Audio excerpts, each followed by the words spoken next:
नमस्कार. आमच्या यूट्यूब चॅनलमध्ये आपलं सहर्ष स्वागत. आजचा आपला चर्चेचा विषय आहे प्रदोष. खूप लोकांनी याबद्दलच्या व्रताची उपासना केलेली आहे, आजही करत आहेत, पुढेही करत आहेत. पण हे नेमकं काय आहे याबद्दलचा एकदा खुलासा झाला पाहिजे, म्हणून आपण त्या व्रताबद्दलची माहिती आज घेणार आहोत. मुळात प्रदोष म्हणजे काय? तर प्रदोष ही एक वेळ आहे. जसं आपण दुपार, सकाळ, संध्याकाळ हे शब्द वापरले की आपल्याला सकाळ म्हणजे काय, कोणती वेळ, संध्याकाळ म्हणजे कोणती वेळ हे कळते. तसं प्रदोष हा शब्द जो आहे तो ज्या व्रताचं आचरण करायचं ते व्रत म्हणजे प्रदोष होय, पण त्याच्या वेळेवरून ते ठरलं गेलेलं आहे. म्हणून त्याचा अर्थ माहीत असला पाहिजे. प्रदोष या शब्दाचा अर्थ आहे सूर्यास्तानंतरचा काळ, सूर्यास्तानंतरचा काळ किंवा रात्रीची सुरुवात, ह्या दोन्हीचा संधी काळ. म्हणजे आपण त्याला अशी रेग मारू शकत नाही. हा शब्द मुळात संस्कृतात आहे. प्र आणि दोषा असे दोन शब्द आहेत. प्र म्हणजे रात्र आणि दोषा म्हणजे अंधार. अंधार झाला नाही पण अजून रात्र पण झाली नाही, असा जो भाग आहे त्याला प्रदोष असं म्हटलेलं आहे. यावरून आलेला शब्द आहे, हा संस्कृतातून आलेला शब्द आहे. म्हणजे दिवसाचा शेवट आणि रात्रीची सुरुवात ही जी वेळ आहे ही भगवान शिवाची उपासना करण्यासाठीची सर्वात शुभ काळ असा मानला गेलेला आहे. त्यामुळे जेव्हा जेव्हा देवांनी शिवाची उपासना केली तेव्हा तेव्हा त्यांनी या काळाचा विचार केलेला आहे. चंद्राने जेव्हा शिवाची उपासना केली तेव्हा तो प्रदोष काळातच उपासना केली, म्हणून चंद्राला त्याचं फळ मिळालेलं आहे. सगळे देवते अजून शिवाची उपासना करतात. इव्हन कृष्णानं सुद्धा शिवाची उपासना केल्याची नोंद आहे. मग शिवाची उपासना तुम्ही आम्ही तर करणारच 100%. बरं, आता ही करत असतानाची योग्य वेळ कोणती असा आपण विचार केला तर ती प्रदोष योग्य वेळ आहे, म्हणून त्या काळी करतात. त्यालाच रजनीमुख असाही शब्द कुठं कुठं वापरलेला आहे. म्हणजे काय? सूर्यास्तानंतरचा दिवस आणि रात्र जिथं मिळतात तो काळ म्हणजे रजनीमुख असा शब्द वापरलेला आहे. मग आता ह्या रजनीमुखाचं धार्मिक महत्त्व काय बघूया. पंचांगानुसार प्रत्येक महिन्याच्या त्रयोदशीला, त्रयोदशी ही तिथी प्रत्येक महिन्याची महत्त्वाची. एका महिन्यामध्ये 2 त्रयोदशा येतात, म्हणजे शुक्ल पक्षातली आणि कृष्ण पक्षातली. म्हणून पंचांगानुसार प्रत्येक महिन्याच्या त्रयोदशीला प्रदोष काळी भगवान शिवाची पूजा केली जाते. कारण असे मानले जाते की या प्रदोष काळामध्ये भगवान शिवाची उपासना ही अत्यंत फलदायी आहे. कमीत कमी श्रमामध्ये जास्तीत जास्त फळं देणारं हे व्रत आहे. आता प्रत्येक वेळी हे व्रत करत असताना आपण काही संकल्प करतो. हे संकल्प वेगवेगळे असतात, त्यामुळे त्या फळाची अपेक्षाही वेगवेगळी असते. शक्यतो या दिवशी नक्त व्रत करतात. नक्त व्रत म्हणजे काय? दिवसा न जेवता उपवास करणे पूर्ण आणि संध्याकाळी शिवाची पूजा केल्यानंतर आपण तो उपवास सोडतो.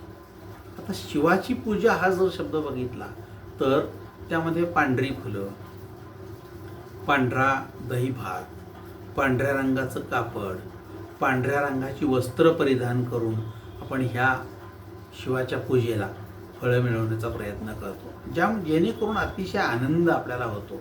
आणि पांढरा रंग हा मुळातच शांततेचा रंग म्हणून वापरला गेलेला आहे. मग आता प्रश्न असा येतो की हे व्रत किती दिवस करावं? काही पुस्तकांमध्ये हे व्रत 21 महिने किमान करा म्हणून सांगितलेलं आहे. म्हणजे 42 वेळा पूजा झाली, एका महिन्यामध्ये 2 वेळा. काही पुस्तकांमध्ये असं म्हटलेलं आहे की तुमचा जर प्रदोषाचा मोठा काळ असेल तर तुम्ही हे व्रत किमान 21 वर्षे सुद्धा करावं. का? तर तुमचा प्रमाद मोठा असेल कदाचित आणि तुमची अपेक्षा मोठी असेल तर तुम्हाला तो तितक्या वेळ करायला पाहिजे. मग हा का करायचा, कुणी करायचा, कशासाठी करायचा, याची एक कथा पद्मपुराणामध्ये आलेली आहे. पद्मपुराणामध्ये या कथेला एक आधार आहे आणि त्यामुळं लोक आज ती पूजा करतात. काय आहे ती कथा बघूया. पद्मपुराणातल्या एका कथेनुसार आपले जे एकूण 27 नक्षत्र आहेत, ह्या नक्षत्रांना आपण चंद्राच्या ह्या एकूण सर्व स्त्रिया, बायका असं मानलेलं आहे. चंद्र जो आहे त्याच्याभोवती हे सगळे नक्षत्र आहेत असं म्हणून आपण चंद्राच्या या 27 बायका आहेत असं म्हणलेलं आहे. आता यामध्ये चंद्राची सर्वात आवडती बायको रोहिणी, हे एक नक्षत्र चंद्राचं अतिशय आवडतं. मग ह्या 27 मध्ये जर रोहिणी हे नक्षत्र त्याचं आवडतं असेल तर राहिलेली 26 नक्षत्र ही आवडती नाहीत का? आहेत, पण मी त्यांना वेळ देऊ शकत नाही असं चंद्र म्हणत असे. मग वेळ न देऊ शकल्यामुळे फक्त एकीवरच तो अतिशय प्रीती करतो असं जर असेल तर बाकी ज्यांचं जळून काय झालं असेल, कोळसा झाला असणार. मग आपण एखाद्याबद्दल जळलो, आपण एखाद्याबद्दल वाईट चिंतलं, आपण एखाद्याबद्दल चिडलो की आपल्यात जी सवय आहे शाप द्यायची ती त्यांच्यामध्ये पण आहे. शाप दिला त्यांनी. 26 बायकांनी अपेक्षित किंवा लांब ठेवायचे, ह्यामुळं त्यांना एक शाप दिला आणि मग शापामुळं चंद्राला क्षयरोग झाला. हा क्षयरोग आजही टिकून आहे. आपण क्षयरोग झाल्यावर म्हणतो माणूस क्षीण झाला आणि त्याला काही नाही. ज्याला इंग्लिशमध्ये TB झाला हा शब्द वापरला जातो. त्याला आज कुठे औषध नाही, पण आज निदान काही औषधं उपलब्ध आहेत आणि त्याला आपण ते रिस्पॉन्स देतो असं म्हणतो, पण देईल त्याची गॅरंटी नाही. मग हा जो क्षयरोग आहे हा चंद्राला झाला. मग चंद्राला क्षयरोग झाल्यावर उपासनेला काही शिल्लक उरलेलं नाही लोकांना. असं लक्षात आल्यानंतर मग काय केलं तर सगळ्या देवांना तो भेटला. मग सगळ्या देवांना भेटल्यानंतर सगळ्यांनी त्या सल्ल्यानुसार त्यांनी सांगितलं, हे बघ एकच मार्ग शिल्लक आहे, तुला महादेवाची उपासना करावी लागेल. मग चंद्रानं महादेवाची बरेच वर्ष उपासना केली. मग तिथं एका शिवलिंगाची त्यानं स्थापना केली, म्हणजे शिवलिंग स्थापलं आणि शिवलिंगाची पूजा सुरू झाली. मग महादेवानी प्रसन्न होऊन त्यांना दर्शन दिलं चंद्राला. महादेवानी प्रसन्न होऊन चंद्राला दर्शन दिलं आणि त्याची या आजारातून त्यांनी खरोखर मुक्तता केली. चंद्र या क्षयरोगाच्या आजारातून मुक्त झाला. चंद्रदेवांनी भगवान शिवाला आपले नाथ मानले, आपले गुरु मानले. मग त्यांनी त्याला स्वामी मानलं, तो त्यांची उपासना करू लागला. त्यामुळं पुढं काय झालं, त्यामुळं त्यांनी कंटिन्यू सततपणे त्यांचं तप, जप, उपासना या गोष्टी चालू केल्या चंद्राने. आणि मग चंद्र हा त्यांचा अतिशय आवडता भक्त झाला. मग त्याचं नावच लोकांनी हळूहळू सोमनाथ ठेवलं गेलं. सोम म्हणजे चंद्र, चंद्राचंच नाव आहे सोम आणि हा चंद्राचा नाथ, त्यामुळं हा सोमनाथ. हा जो सोमनाथ आहे तो तोच. म्हणून चंद्राचं एक नाव सोम देखील आहे. सोमवार म्हणतात. तसं चंद्रवार म्हणायच्या ऐवजी त्याला काय म्हणतात, चंद्राला की सोम शब्द आहे. जर आपण नवग्रहांचे सगळे मंत्र बघितले तर चंद्राचा मंत्र आहे तो सोम या शब्दाने सुरू होतो. त्यामुळं सोम शब्द त्याचा आलेला आहे. मग आता ह्यात निरनिराळे प्रकार आहेत. प्रकार म्हणजे काय तर प्रकारांचं वैशिष्ट्य काय बघा. जर हा त्रयोदशीचा दिवस हा शनिवारी आला तर त्याला शनी प्रदोष असं म्हटलं जातं. मग शनिवारी आल्यानंतर जर शनी प्रदोष असला तर का करतात शनी प्रदोष, तर ज्यांना पुत्र संतती प्राप्तीसाठी प्रयत्न करायचे, सगळ्या मुलीच आहेत, आम्हाला पुत्र पाहिजे, आम्हाला कन्या संतती नको, पुत्र संतती हवी, त्यांनी शनी प्रदोष हे व्रत करायचं आहे. मग अनेक वर्षे जर आपण शनी प्रदोष व्रत करत राहिलो तर प्रत्येक त्रयोदशीला शनिवार येईलच याची शाश्वती नाही.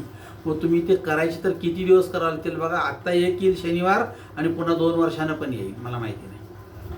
पण शनी प्रदोष हा जर करायचा असेल आणि ठरलं की बाबा 21 करणार तर तुम्हाला 5 वर्ष पण लागतील आणि 8 वर्ष पण लागतील. पण पुत्र संततीसाठी जर तुम्हाला प्रयोग करायचा असेल तर शनिवारी काय करा, त्रयोदशी म्हणजे प्रदोष काळ आला, प्रदोष आला त्रयोदशीला की तुम्ही त्या दिवशी हे व्रत करा म्हणून सांगितलेलं आहे. मग त्यासाठी तुम्हाला वाटच बघायला पाहिजे. जर ही त्रयोदशी मंगळवारी आली तर त्याला भौम प्रदोष असं म्हणतात. भौम म्हणजे मंगळवार, भौम प्रदोष कधी कधी ही मंगळवारी पण येते.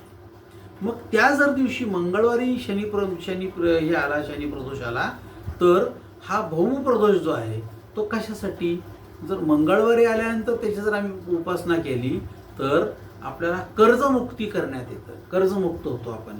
म्हणजे आपल्याला जर खूप मोठं कर्ज असेल, त्याचं ओझं असेल, तर त्याला काहीतरी सूट मिळेल किंवा कोणीतरी भागवेल किंवा काहीतरी होईल, पण आपण त्यातून मुक्त होतो. मानसिकदृष्ट्या तो मनावरचं ओझं कमी होतं.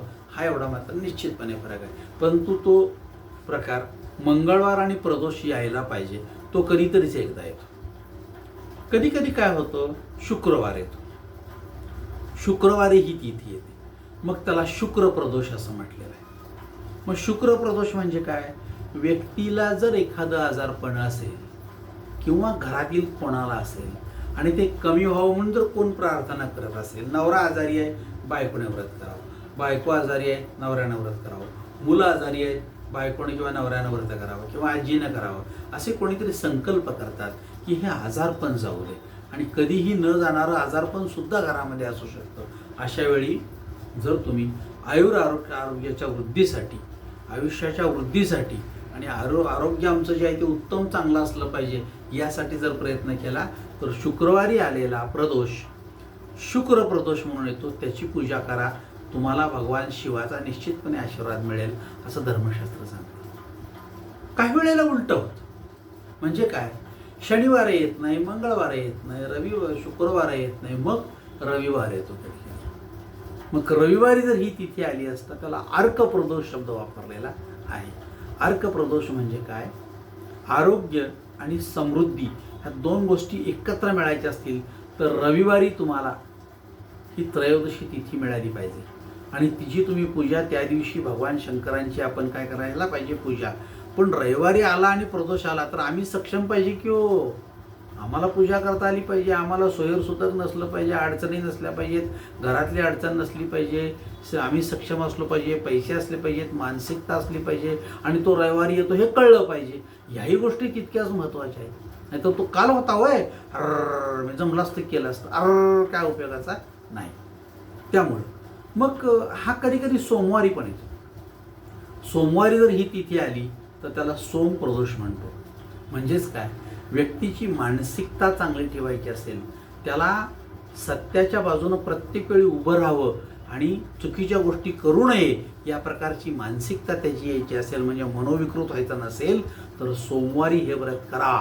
त्याला सोम प्रदोष असं म्हटलेलं आहे. सोमवारी व्रत केल्याने चंद्राची आणि शंकराची दोघांचीही कृपा तुमच्यावर होते आणि तुम्ही अतिशय चांगल्या पद्धतीनं चांगलं जीवन जगता, डोक्यात कचरा येत नाही. पण कधी कधी हा बुधवार येतो. मग बुधवारी जर ही तिथी आली तर त्याला बुध प्रदोष असं म्हणतात. सर्व पापातून मुक्त करणारं हे व्रत आहे.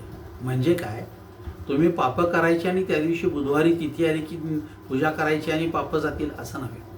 मी जी काही पाप केलेली आहेत ती पाप मला माहिती असताना मी जर केलेली असतील जाणतेपणी, तर त्यातल्या कुठल्याही पापापासून तुम्हाला मुक्ती नाही. त्या सगळ्यांचं फळ जे आहे ते भोगावंच लागेल आणि ती फेडावीच लागतील. पण जी पाप अनावधानाने झाली, अनावधानाने, मला माहीत नाही, अनावधानाने झाले, मी अंथरून टाकलं, झोपलो होतो आणि कुठून एक झुरळ पाठीखाली आलं आणि चुकून माझ्या या कुशीवर मी येताना चिरडलं गेलं आणि मृत्यू झाला, एक जीव मारला, हे पाप लागलं मला. परंतु मी मुद्दाम मारला माहीत नाही, मला तो आहे माहिती नाही, मी त्याला बोलवलेलं नव्हतं, असं होऊ शकतं. होय, हे माझ्या हातनं हत्येचं पाप घडलं, पण हे अनावधाने झालेलं आहे. अशा सर्व पापांचा निचरा व्हायचा असेल आणि मला त्यातून काय दोषच नाही आहे मला, तर मला बुधवारी आलेला बुध प्रदोष जो आहे यापासून मला काय करावं लागेल, उपासना करावी लागेल, तेव्हा मला यातून मुक्ती आहे. नाहीतर त्याचं सुद्धा फळ मी भोगणारच आहे. अशा अनावधानाने खूप गोष्टी होतात. अनावधानाने, मी अवधानाने नाही केलेलं. म्हणजेच काय, रात्री उंदरं मारावी म्हणून बारीक बारीक गोळ्या तयार केल्या आणि ठेवल्या आणि उंदरं मेली. पण सगळ्या गोळ्या खाल्ल्या नाहीत. 10 गोळ्या ठेवल्या होत्या, 7 गोळ्या संपल्या, 7 उंदरं मेली आणि 3 गोळ्या तशाच पडल्या. त्याला उंदरांनी तोंड लावलं नाही किंवा आले पण नाहीत. आणि सकाळी मी बघितलंच नाही. सकाळी ज्यांना अंतरून कचरा काढला त्यांनी घेतलं आणि कचऱ्यासकट नेऊन टाकलं, कचऱ्यात टाकलं सगळं. आणि त्या कचऱ्यातून काहीतरी पडलं म्हणून एका गायीनं ती गोळी खाल्ली आणि गायीचा मृत्यू झाला. तर हे पाप माझ्या डोक्यावर आहे काय हा प्रश्नचिन्ह आहे.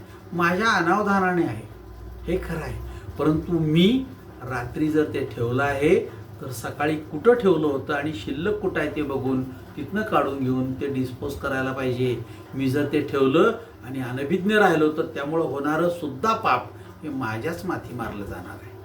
म्हणून मी 10 वेळा विचार केला पाहिजे की हे होणारं पाप मी जर त्यात सहभागी नसेल, मला माहिती नाही म्हणलो तर काय माहिती का, मला कायदा माहिती नव्हता, इग्नोरन्स ऑफ लॉ नाही, ह्याला मुक्ती नाही.